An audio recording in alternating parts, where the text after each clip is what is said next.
如果你们害怕那个气体的声音，你们就不要割那么快了。我是直接跟它割出来，它把气体放出来了 ，OK。我这个我就要烧进去咯，我这个我就要烧进去，可是我就必须要把这个头给拿出来，这个 valve 头，如果我不拿出来的话，就会挺危险的哦，它会产生爆炸了哦，因为它的气压过高嘛，如果你烧火的时候，所以把这个 valve 拿出来，看到吗？把它拿出来就把它收藏好，然后我要把它点焊进去，可是我放不进哦。那么怎么办啊？如果我点不进，我就必须要想办法咯 ，OK， 想办法怎么放进去。那么我就可以 ，OK， 我就用这片东西，这片东西是防火棉啊，防火棉 ，OK， 我这片东西这样去挡着它咯，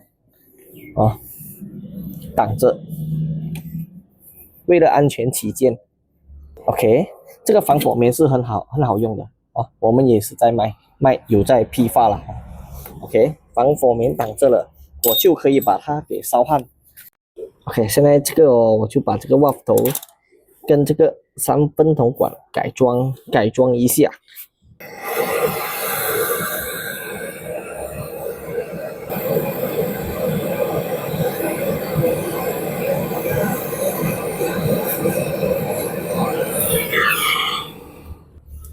那么我现在要烧这里的接口了。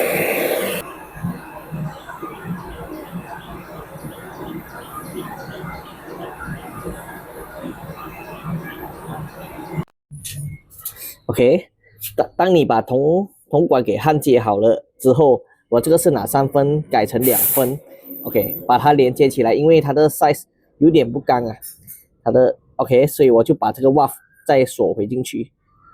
当我把这个 valve 锁回进去，我就可以进行真空抽气了。哦 ，vacuum 了，就是要 vacuum 它。OK， 我就可以拿这个 meter 表来连接它咯，来连接它。OK， 连接了。OK， 第一件事情我就是要 vacuum 它，真空抽气啊，然后我也当然也可以拿来做 flushing。OK， 把它喉跟油洗干净，也可以进那个气哦，进那个 gas 咯。哦，这个 R600 就进回 R600号的气体进去就适合了。OK， 所以说一定要烧这个 valve 啊，这个 service valve 才可以检查到 gas 或者进 gas 啦。如果没有原装来，它没有就不能够了，就不能够进行这个检查 PSI 的那个工作咯。OK， 所以你学会了吗？